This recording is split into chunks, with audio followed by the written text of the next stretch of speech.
What is up, Drum Alert Nation? I'm your host, Killer Keemstar. Let's get right into this.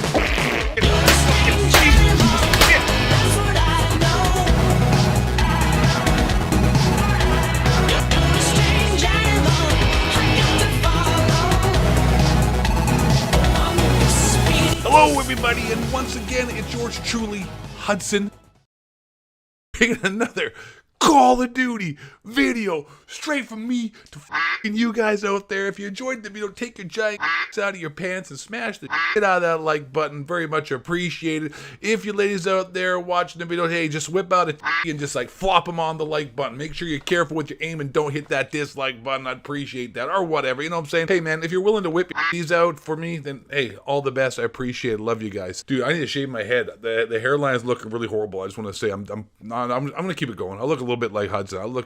My forehead's so big you could land 747 jets on it, but whatever. So anyways, a little Modern Warfare 2 gameplay in the background, because I love Modern Warfare 2. I play it on PC. I don't really have an Xbox or anything to play it on backwards compatible setup for recording devicing situations. So I thought, you know what, hey, just going to give you some of the old PC Modern Warfare 2, you know, the Halcyon days, the glory days. And that's what this video is about, pretty much, ladies and gentlemen. Does Modern Warfare 4 have what it takes to bring back the former glory of Call of Duty? Will it make Call of Duty great again? And is it the last chance for Call of Duty? If Modern Warfare 2 bombs, is that it for Call of Duty, or will we still hold on for next year and maybe Sledgehammer Games, now that Michael Condrey and Glenn Schofield are not there anymore and they got married and they bought themselves a nice little house up in the Hollywood Hills and they do a lot of, you know, gardening and other kind of, you know, different kind of crafts and things that they keep themselves busy. Now that those two doofuses are out of the way, we'll be thinking Sledgehammer Games is going to save Call of Duty if Modern Warfare 4 fails. I don't know.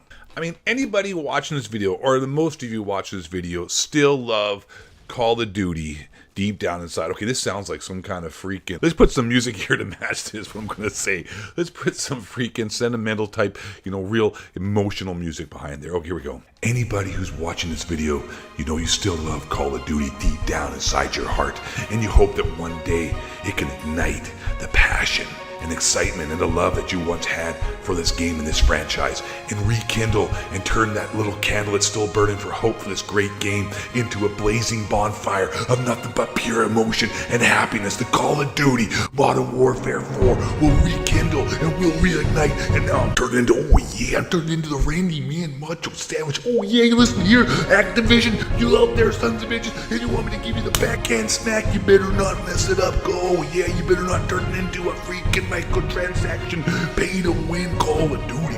Oh yeah, you better not. I'm going there, and me and Elizabeth are gonna rain down upon you with flying elbows right on top of your CEO little doofus heads. Oh yeah.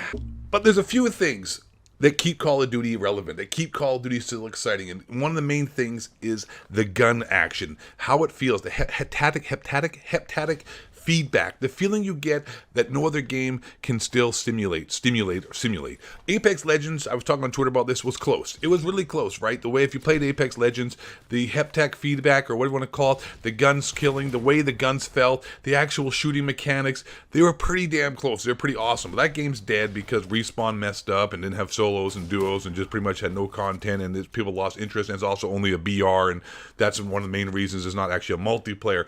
But Call of Duty still has, to this day, the best, I guess, gun action, I don't know, shooting mechanics, the feeling, the smoothness. You can't beat that. I mean, Black Ops 4 kind of, you know, trailers have never been the best at that, but here's the point. Infinity Ward, even with the old team or the new team or the people they have, whatever they got going with Infinity Ward with their proprietary coding or whatever they have that no other Call of Duty development team can seem to, you know, copy, they have that down better than anyone. In Modern Warfare 4, it's been confirmed. Like, you know, you saw those stupid teaser trailers and those football players and, you know, everyone like slowing it down to 1/100 speed, trying to read lips, hiring freaking braille readers and mouth readers who are blind and deaf. I don't know how a blind person can read lips, but hey, you know, whatever. I'm not a professional. I don't know how blind people can read lists, but whatever, stay with me. They were trying to basically figure out what the game was, and it's going to be a Modern Warfare 4. It's going to be a modern game, and that right there in itself gives great hopes. And also, like I said, the best thing about Call of Duty is the shooting mechanics, right, and how it feels, the smoothness, and Infinity Ward is the best at doing that. So for me, that gives hope. But however, here's the problem, right? Here's the problem. Call of Duty, every year sort of kind of gets less and less. I mean, of course, a lot of people are still around. A lot of people come back and they're hoping for it. But Call of Duty, they really, I don't know, man. They get 3 years to make a game, and every year the game drops. It seems like it takes 6 months, 5 months for anything to actually be what we want it to be, which makes no sense. It seems like as if Activision has them over there making much as money as they can out of as little as much content as they can to hold behind a paywall. And I swear, I really hope that Activision doesn't do that this time with Modern Warfare 4.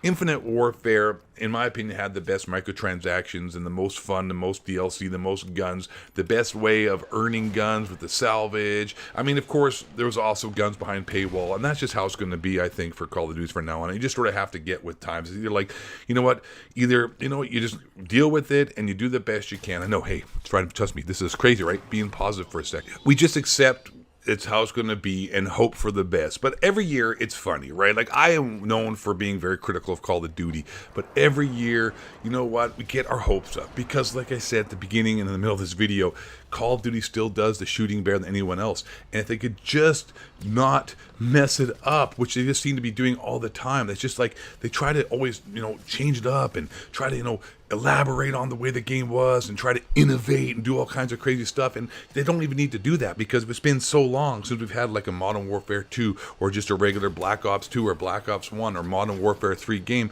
just a normal game. I mean, Call of Duty World War II, honestly, after 6 months, it was pretty good, right? But they still had a bunch of crazy stuff in there, but it wasn't bad. And Sledgehammer Games is kind of like the retarded stepchild of the development, teams out here between Sledgehammer, Treyarch. Well, Treyarch now is kind of, on the same level as Sledgehammer after Black Ops 4, but up until Black Ops 4, Sledgehammer Games was like low-tier Call of Duty development team. And Infinity Ward was kind of like in second place, but in my idea, I've always loved Infinity Ward. I mean, they had, some of the best games, and I know that they just have to take it back to the roots, is what I'm trying to say. Take it back to the roots. Take it back to basics. Keep it simple, stupid, KISS. It's not a really hard thing to do. You've got the freaking building blocks there, just sitting there. And you know what? You try to do flying around space boots and stuff, and you still put specialists in Black Ops 4, and you put like sliding mechanics and whatnot. Just take it back.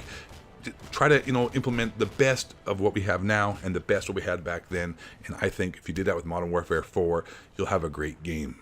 So in closing, ladies and gentlemen, is Modern Warfare 4 Call of Duty's last chance? Is the franchise doomed after this? Yes and no. I mean, there will always be a player base and of people who love Call of Duty, because Call of Duty, as I keep saying throughout this whole video, do a first-person shooter better than anyone else. They do the smoothness, the hit detection, the gunplay. They just do it better than everyone else. But they just got to not screw it up is basically it. Like, they just got to, you got the blocks right there. You got the freaking, molds. You got the equipment. You got the pieces. But they just keep putting it together, and like an arm is sticking out the forehead, or like the arm or the leg is on backwards. They just don't seem to get it right. They just got to return, like I said, back to basics. And if it does fail, people will be acting next year. It just slowly gets worse and worse, but people always have hope. And that's the message for this video, guys. We're going to take it to a positive note. Maintain hope. I know I'm super critical on this, but what the hell else are we going to do, man? Like, come on. Like, as if we're going to go and play Fortnite again? Like, miss me with that game. So Modern Warfare 4 will not be the last of Call of Duty. There will be many more to come. It still sells the most every year, which is crazy, right? So if Modern Warfare 4 fails, is Call of Duty done? No, because, dude, a lot of other games are out here, still doing basically nowhere near the numbers of Call of Duty, and yet they're still making games and making profits. So you know what? As long as they got supply drops to sell and DLC to put behind the paywall, Call of Duty will never die! Yeah! Anyways, ladies and gentlemen, thanks for watching. If you enjoyed the video, hey, make sure to smash that like button and drop kick the subscribe button and have yourself a great day. And last but not least, the most important thing, I'm gonna switch up my outro. I gotta figure out a different outro. You know what? I'm gonna go back to the old school outro that may be a new outro to you. You all be cool, stay in school, you say no to drugs, look both ways for crossing the street, help prevent forest fires, make sure to properly distinguish your campfires, and you brush your teeth and you floss regularly to help promote healthy oral hygiene. Thank you very much for watching. I don't know why I'm pointing so much at you guys. I'm very aggressive. Thank you. Bye.